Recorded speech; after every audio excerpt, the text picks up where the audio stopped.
शेती परवडत नाही म्हणून तक्रार करत बसण्यापेक्षा त्यात वेगळे प्रयोग करण्याची गरज निर्माण झाल्याचं पाहायला मिळतंय। अशातच भंडारा जिल्ह्याच्या डव्वा इथल्या शेतकऱ्यांना आपल्या शेतीमधून नेहमीपेक्षा वेगळी पिकं घेऊन आर्थिक उन्नती साधलेली आहे। बघूयात कृषी भूषण पुरस्कार प्राप्त प्रकाश म्हस्के यांच्या मेहनतीची ही चांगली बातमी।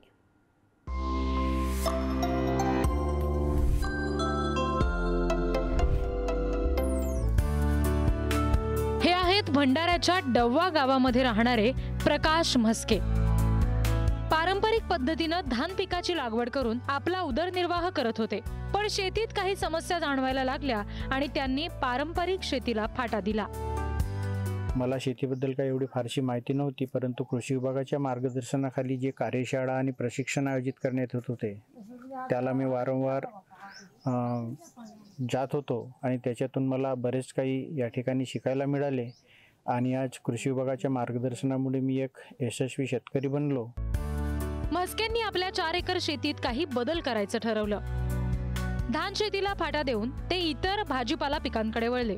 आधी शेतीची मशागत केली, बेड तयार केले, त्यावर मल्चिंग आणि ड्रीप बसवले आणि मग त्यांनी शेती करायची सुरुवात केली। जर शेतकऱ्यांना 4 पैसे जर नवीन तंत्रज्ञान अवलंबून करून मिळत असतील तर ते शेतकऱ्यांनी नक्की अवलंबन करायला पाहिजे, अशी माझी आजच्या युवा पिढीला संपूर्ण शेतकरी बंधूंना विनंती आहे। त्यांनी पारंपरिक भात पिकामध्येच अडून न राहता नाविन्यपूर्ण प्रयोग करून भाजीपाला पिकामध्ये यावे, फळबागेत जावे। हा वेगळा प्रयोग करताना म्हस्के यांना बदलत्या वातावरणानुसार काय करायला हवं यासाठी कृषी विभागाचं मार्गदर्शन मिळालं आणि त्यांनी यातून लाखोंचं उत्पन्न मिळवलं।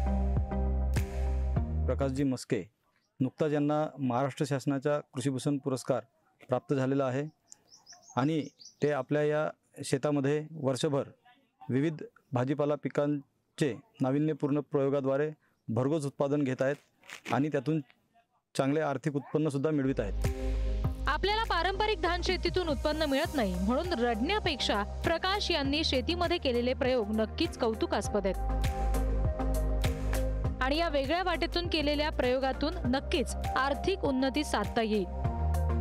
महाराष्ट्र कृषी भूषण पुरस्काराचे मानकरी ठरलेल्या प्रकाश म्हस्केंना पुढारी न्यूजचाही सलाम। भंडाऱ्याहून अक्षय खोब्रागडेसह रिद्धी म्हात्रे, पुढारी न्यूज।